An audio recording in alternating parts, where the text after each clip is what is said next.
The United States is in the midst of a health care calamity of Robert Kennedy's 203 days in office. Every single day there's been an action that endangers the health and wellness of American families. Robert Kennedy's bizarre statements and actions beg the question, why? Democrats on this committee answered that question months ago. Robert Kennedy can enrich himself and his allies. His family still stands to gain from class action lawsuits against vaccine makers. Now, Robert Kennedy fired every member, every single one of the group responsible for making vaccine recommendations to doctors across the country under the false pretense of conflicts of interest. A Senate Finance Committee hearing turned heated when Health and Human Services Secretary Robert F. Kennedy Jr. faced tough questions. Vice President J.D. Vance later came to his defense, using strong words against fellow senators. The Senate Finance Committee pressed Health Secretary Robert F. Kennedy Jr. on Thursday, August 4th, over health policies, rising costs, and treatment guidelines. Senator Ron Wyden of Oregon accused Kennedy of promoting conspiracy theories and endangering children through, in his words, reckless decisions. Kennedy responded by pointing to Wyden's long tenure in office, noting that chronic disease rates have continued to rise during that period. As the committee gathers today, the United States is in the midst of a health care calamity, the largest cuts to American health care in the history of our nation, and they are approaching like an avalanche. Last week, most of the senior leadership at the Centers for Disease Control and Prevention were fired or they resigned after refusing to bow to Robert Kennedy's unceasing crusade against vaccines. I traveled across Oregon last month, and the message was the same from one end of the state to the other. Families are confused. They're scared about who to trust about their health care. Robert Kennedy and Donald Trump have done so much to feed that mistrust. This morning, my staff, in partnership with Senator Alsobrooks' team, is releasing a report that shows the disaster of Robert Kennedy's 203 days in office. Every single day, there's been an action that endangers the health and wellness of American families. Robert Kennedy has elevated conspiracy theorists, crackpots, and grifters to make life or death decisions about the health care of the American people. Robert Kennedy's tenure is so far marked by three calling cards. One is chaos at federal health agencies, leaving families, doctors, and the entire nation confused and frightened. Corruption that benefits Robert Kennedy, Donald Trump, and their friends at the expense of taxpayers, and higher health costs for families. I ask unanimous consent, Mr. Chairman, to enter this report into the record. Without objection. Then there's chaos. It's been obvious from the start that Robert Kennedy's primary interest is to take vaccines away from Americans. During his confirmation process, he claimed to be pro-safety and pro-science, but his actions reveal a steadfast commitment to elevating junk science and fringe conspiracies. His agenda has not been about choices and information for families. Just last week, he threatened doctors that deviated from the new anti-science vaccine guidelines he released that make it harder for pregnant women and children to get the COVID vaccine. And then there's corruption. Robert Kennedy's bizarre statements and actions beg the question, why? Democrats on this committee answered that question months ago. Robert Kennedy can enrich himself and his allies. His family still stands to gain from class action lawsuits against vaccine makers.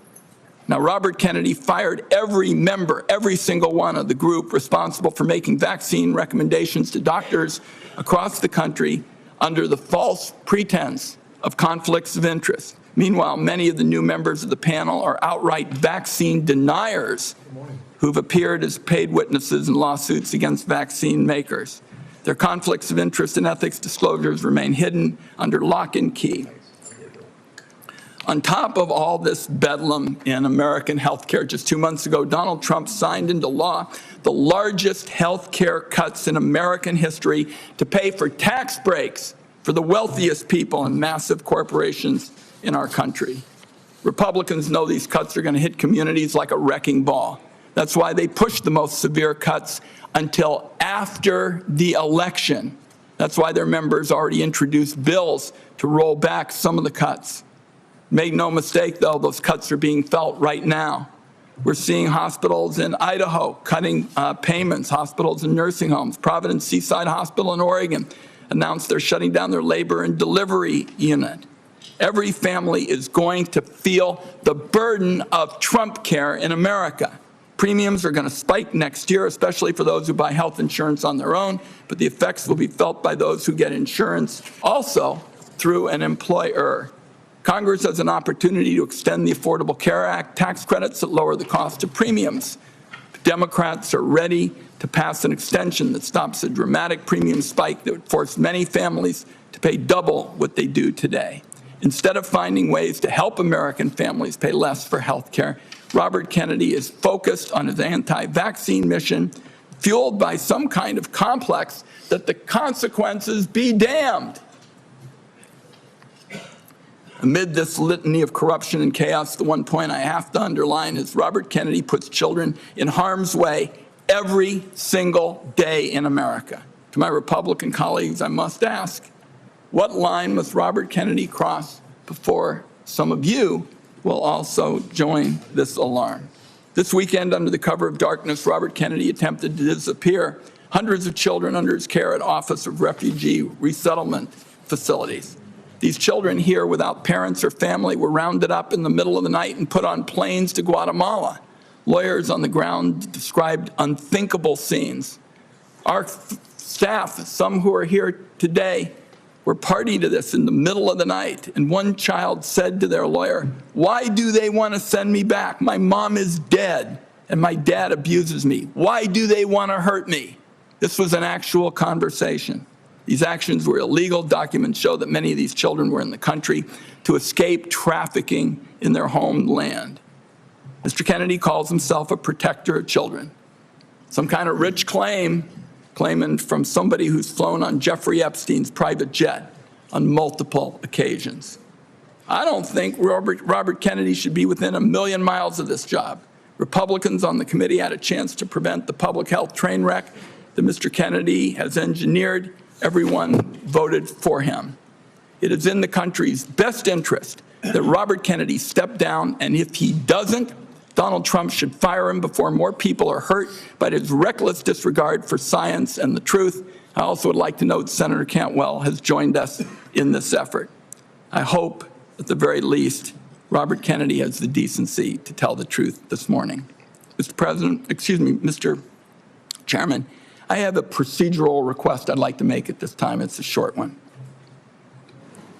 Proceed. Thank you, Mr. Chairman. Mr. Chairman, it's unfortunate that I have to say this, but this is a witness who has lied to members of the Senate Finance Committee. In response to over 35 written questions, including from me, he said, and I quote, that he would do nothing as HHS Secretary that makes it difficult or discourages people from taking vaccines. That was clearly not true. His unprecedented unilateral actions to restrict access to COVID vaccines, that alone proves it. He tried to fire the Senate-approved CDC director after she chose the truth over what I consider his delusions. His prepared testimony even today includes the debunked lie that 500,000 children disappeared under the Biden administration's watch, a lie that the Trump administration is using as a pretext to hunt immigrant children and their families. So, my request, Mr. Chairman, and I think it is unfortunate that I have to do this, but given the unprecedented nature of the witness's behavior, I would ask now that the committee formally swear in Robert Kennedy as a witness. After the hearing, Vice President J.D. Vance defended Kennedy online. In a social media post, Vance criticized Democrats for supporting what he called irreversible hormonal therapies for children. He added that senators questioning Kennedy were, quote, full of woo. Kennedy reposted Vance's remarks and thanked him for his support. Other White House officials also backed Kennedy. Press Secretary Caroline Leavitt said he was taking flack because he's over the target, while Deputy Chief of Staff Taylor Budowich called Democrats parrots of a failed medical orthodoxy. The committee clash came just one day after more than 1,000 current and former HHS employees signed a letter calling for Kennedy's resignation. Kennedy rejected those demands, defending his record. He cited progress on lowering drug prices, strengthening food safety, addressing environmental crises, and advancing medical reforms.